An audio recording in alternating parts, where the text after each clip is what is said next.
Hawak natin guys is the most premium na meron ni Neo 3 ni Nubia, and this is the Nubia Neo 3 GT. Tatlo nilabas sila, 4G, 5G, and GT. This is the best one, and well, of course, coming off from the success ng Neo 2, gusto natin alamin kung kamusta naman tong phone na ito sa gaming. Pero before that, unbox natin, samahan niyo ako. So ganito ang itsura ng Neo GT, ang kanyang box. Looks really premium. Medyo iba siya konti, no, sa kanyang 5G na counterpart. So, iniba konti ni Nubia ang kanyang marketing strategy this time around, no. Naglabas sila ng tatlong variant, 4G, 5G, and GT. Para sa mga medyo mas heavy gamers, I think si GT might be your solution. So, these are some of the specs. Basahin nyo na lang. And we're going to quickly open what's the other things inside dito sa loob ng box, which I think we have several things. We have a charging brick dito na Type-C, surprising. We have, red.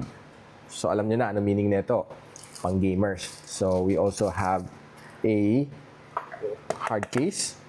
We also have warranty guard, and of course your quick start guide, and of course yung katol natin na SIM ejector tool.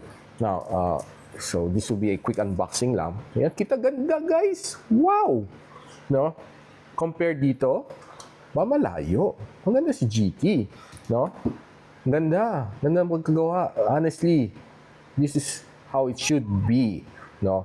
And I think Nubia nailed it this time, no? Ganda, ganda. Pati ka ng camera module looks really nice and solid. Yan. Dito ka ng side. May air triggers pa siya dito, no? Na which I think meron din naman, no? Pero mas evident lang dito sa GT. Mas talagang kitang-kita mo na may air trigger siya dito. Yeah, looks really nice. Solid, guys. Solid. No? Pretty good phone na pwede na invest if you're a gamer. If I'm correct, this is 12,999, which I'll post the link on the description kung saan na siya pwede mabili. So, yeah. So, follow me for the full unboxing and full review nga pala on my channel. So, I'll see you soon.